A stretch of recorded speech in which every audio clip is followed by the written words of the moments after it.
C'est l'une des principales annonces d'Emmanuel Macron hier soir, la fermeture des crèches, écoles et collèges jusqu'à nouvel ordre. Les élèves et étudiants s'organisent, cours en ligne ou distribution d'exercices photocopiés. Le programme scolaire doit être assimilé avant la fin de l'année, pas question donc de prendre du retard.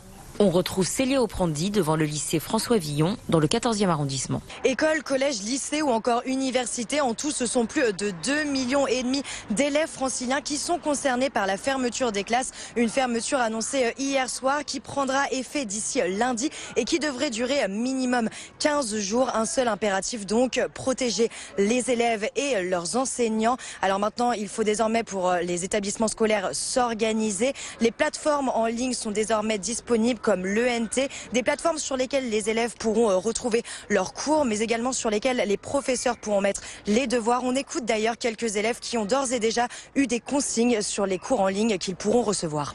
Concrètement, ça va être possible parce que j'ai Internet, j'ai un ordinateur, etc. Mais le problème, c'est que je vais pas forcément avoir une ambiance de travail autour de moi. Je vais pas forcément avoir la motivation parce que je serai dans ma chambre, il y aura mon lit, etc. Donc j'aurai pas forcément envie d'apprendre et de travailler, logiquement. Mais je pense que c'est pas une question d'envie, c'est plus une question d'obligation aujourd'hui. Donc je vais tout faire pour y arriver, ouais. On a Pronote et on aura les exercices et les cours à faire. On pourra écrire sur notre cahier. Il y a aussi la bibliothèque si on veut s'inscrire, comme ça on se connecte à son compte et voilà.